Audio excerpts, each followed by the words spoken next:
Degree سے خبر دیتے ہیں ڈیجیٹل آواز نیوز کے لیے بیورو چیف امان اللہ میر کی رپورٹ۔ سندھ ایجوکیشن فاؤنڈیشن کے زیر انتظام چلنے والے ڈگری کے foundation assisted Khan public school میں پاکستان کے 79 آزادی کے سلسلے میں ایک پروقار تقریب بدھ کے روز منعقد ہوئی، جس میں اسکول انتظامیہ، اساتذہ، طلباء اور معزز مہمانوں نے شرکت کی۔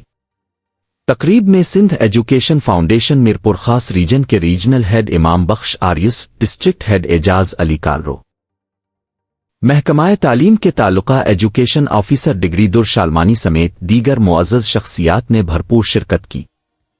تقریب کے دوران قومی پرچم کشائی کی گئی، جبکہ طلباء نے تقاریر، ملی نغموں اور مختلف پروگرامز کے ذریعے وطن عزیز سے محبت کا اظہار کیا۔ طلباء نے اپنی شاندار پرفارمنس سے حاضرین کو محظوظ کیا۔ اس موقع پر پاک فوج کے شہید جوان محمد عالم سولنگی کے والد محترم کو وطن عزیز کے لیے ان کے فرزند کی عظیم قربانی کے اعتراف میں خصوصی شیلڈ پیش کی گئی۔ ڈیجیٹل آواز نیوز، جہاں نظر نہ جائے وہاں سے خبر لائے۔